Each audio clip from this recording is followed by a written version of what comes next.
Bien-aimés du Seigneur, l'extrait de l'Évangile que nous venons d'entendre traite de l'identité de Jésus-Christ et de sa mission.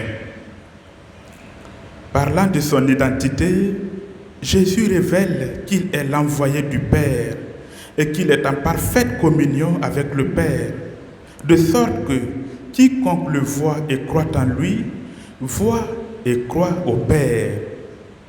Celui qui croit en moi, dit Jésus, croit en celui qui m'a envoyé.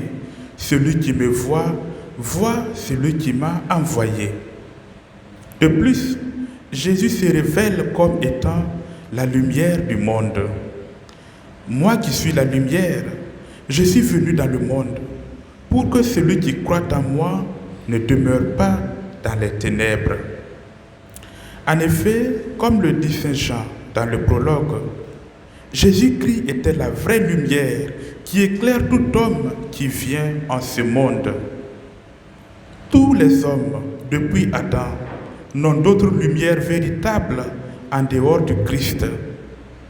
Néanmoins, tous n'ont pas reçu la lumière parce que tous ne l'ont pas connue.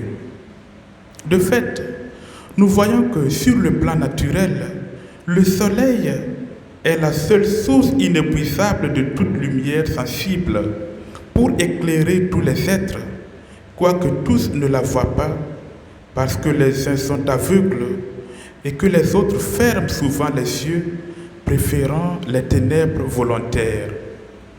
De même, Jésus-Christ demeure la vraie lumière qui éclaire tout homme qui vient à ce monde, quoique tous les hommes ne l'aient pas reçu, parce que certains ont fermé les yeux à la lumière de la vérité pour les ouvrir à leurs intérêts égoïstes. Cela est d'autant plus vrai que celui qui fait le mal déteste la lumière. Il ne vient pas à la lumière de peur que ses œuvres ne soient dénoncées. C'est ici, frères et sœurs, que notre responsabilité d'auditeurs et de disciples de Jésus-Christ est engagée. De la même manière que les yeux ont été faits pour voir la lumière, l'âme raisonnable est faite pour voir la vérité éternelle.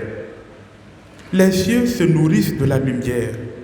S'ils demeurent trop longtemps dans l'obscurité, ils deviennent tellement faibles qu'ils ne peuvent plus supporter l'éclat de la lumière. Ainsi, la lumière qui était leur vie devient l'objet de leur aversion. Bien-aimés du Seigneur, nous sommes faits pour nous nourrir de la vérité que le Christ nous apporte. Laissons-nous donc illuminer par le Christ au cours de cette Eucharistie, afin que nous ayons la force de le suivre sur le chemin qui nous mène à la vie éternelle où il nous attend tous. Lui qui vit et règne avec le Père dans l'unité du Saint-Esprit, maintenant et pour les siècles des siècles. Amen.